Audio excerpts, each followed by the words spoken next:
Que la grâce de Jésus notre Seigneur et l'amour de Dieu le Père et la communion de l'Esprit Saint soient toujours avec vous. Bien-aimés dans le Christ, en ce dimanche, nous célébrons la solennité de la Pentecôte. Que fêtons-nous à la Pentecôte? La Pentecôte marque la venue de l'Esprit Saint sur les apôtres et la naissance de l'Église. Cet événement est survenu 50 jours après Pâques. La fête de la Pentecôte conclut officiellement le temps de Pâques, qui a été consacré à célébrer et à approfondir le mystère pascal, qui est le cœur et le centre de notre foi. Bien-aimés dans le Christ, quels sont les 7 dons de l'Esprit Saint? Quand on voit déjà dans les chants grégoriens, Veni Creator Spiritus, demandez déjà à l'Esprit Saint de donner les 7 dons de son amour. Je ne vais pas m'étaler sur les 7 dons de l'Esprit Saint, je vais en prendre seulement 2, les dons de la sagesse et les dons de la force ou les dons du courage, en nous penchant sur les lectures qui nous ont été données en ce dimanche. Bien-aimés dans le Christ, la sagesse, elle fait goûter la présence de Dieu dans un plus grand compagnage avec lui. La sagesse est plus grand, est un grand dynamisme missionnaire. C'est le don contemplatif par excellence. Tandis que la force, elle donne la persévérance dans l'épreuve, le courage du témoignage.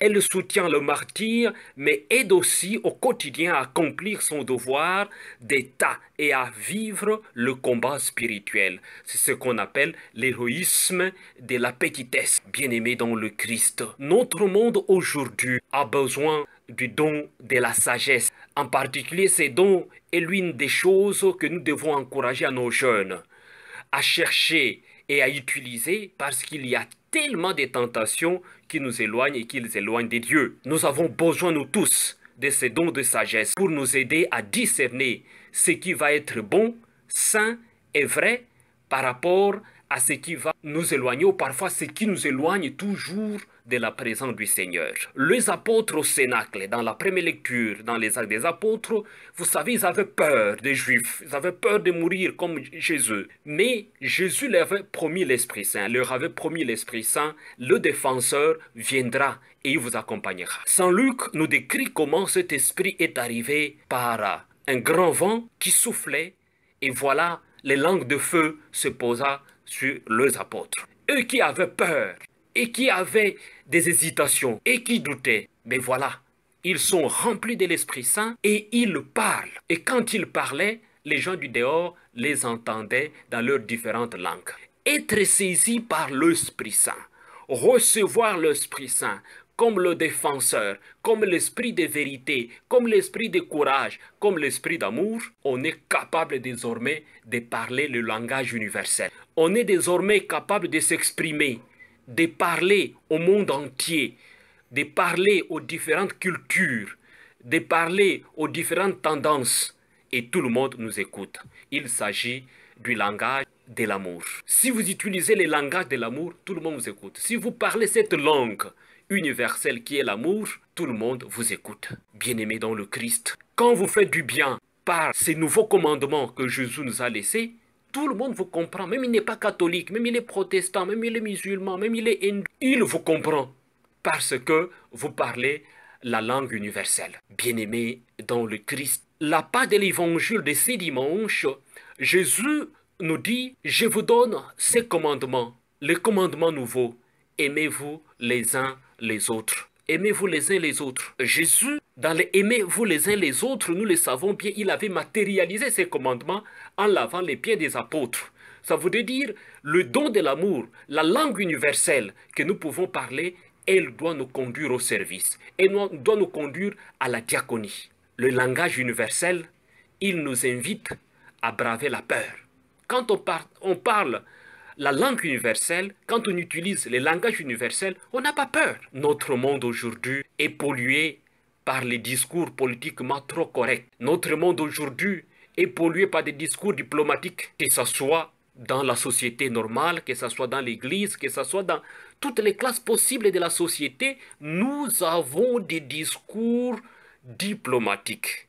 Nous avons des discours politiquement trop corrects. Bien-aimés dans le Christ, Jésus qui parlait toujours cette langue d'amour, son discours parfois choquait certaines personnes. Son discours parfois choquait le monde parce que son discours révélait cet amour du Père. Il dénonçait et son discours transformait. Bien-aimés dans le Christ, en recevant l'Esprit Saint, l'esprit d'amour, cet esprit doit nous vivifier. Cet esprit doit nous donner le courage de braver la peur.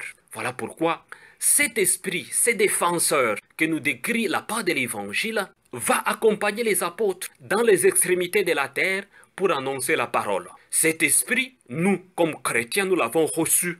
Et cet esprit doit aussi nous accompagner. La deuxième lecture d'aujourd'hui, Saint Paul nous le décrit clairement. Il dit aux Romains que l'esprit que nous avons reçu n'est pas un esprit de peur. N'est pas un esprit de peur. Romains chapitre 8, verset 15. Réfléchissons un peu, bien-aimés dans le Christ. Regardons autour de nous combien d'hommes et de femmes ont peur de vivre, ont peur de la vie. Combien? Et la peur nous entoure. La question est de savoir comment nous affrontons le risque de la peur. Comment avançons-nous dans la confiance que Dieu est notre défenseur? Comment avançons-nous que nous avons reçu cet esprit qui est le défenseur, l'esprit qui nous guide, l'esprit qui nous accompagne, l'esprit qui nous vivifie, l'esprit qui nous dit à l'opportun ce que nous devons dire comme discours? Bien-aimés dans le Christ, nous avons parfois peur. Saint Paul nous dit encore, ni la mort, ni la vie, rien ne peut nous séparer de l'amour du Christ. Romains chapitre 8, verset 38, verset 39. Rien ne peut nous séparer de l'amour du Christ. Cet amour n'est pas simplement un sentiment, non. Cet amour est une certitude intérieure. Il est en nous vivant, plus que nous-mêmes. Il est celui qui établit sa demeure en nous. La certitude qu'il demeure en nous, cette certitude nous délivre de la peur.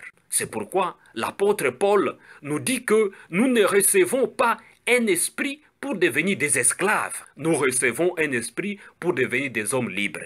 Bien-aimés dans le Christ, nous savons bien que l'esclave a peur de son maître.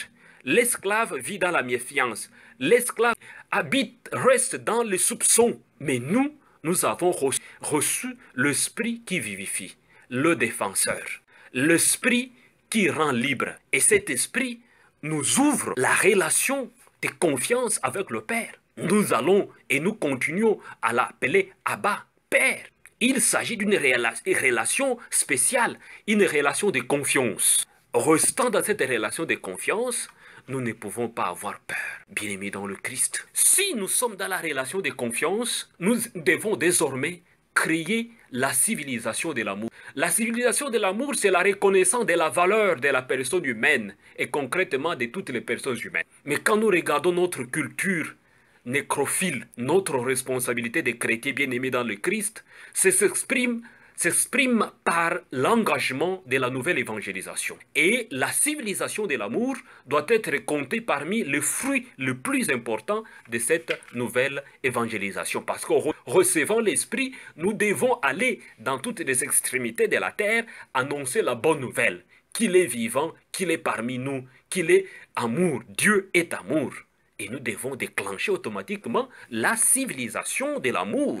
Quand on déclenche la civilisation de l'amour, comme je le dis, on est au service des uns des autres. Combien de chrétiens aujourd'hui sont au service des autres? Combien? Nous sommes parfois fondus dans l'égoïsme. Et être fondu dans l'égoïsme, ce sont les tendances d'être esclave. Être fondu dans l'égoïsme, c'est rester dans l'esclavagisme de la chair. Bien-aimés dans le Christ, désirant de construire un monde animé par la loi de l'amour, une civilisation de l'amour fondée sur les valeurs universelles de paix, de solidarité, de justice et de liberté qui trouvent dans le Christ leur pleine réalisation. Hein. Jean-Paul II le dit dans Tertio Millennio Adveniente, hein, au numéro 52. Bien-aimés dans le Christ, le feu de l'amour, l'Esprit Saint, qui nous enflamme et qui nous purifie désormais de toutes nos difficultés. Soyons ouverts à recevoir cet esprit et à donner la chance à cet esprit de faire du vrai boulot dans notre vie. Tous ceux qui se laissent conduire par l'Esprit de Dieu, ceux-là sont fils de Dieu, héritiers avec le Christ, à condition de souffrir avec lui. Nous devons souffrir avec le Christ, ça veut dire donner la place à l'Esprit Saint d'habiter en nous et de nous accompagner. Dès que, bien-aimés dans le Christ,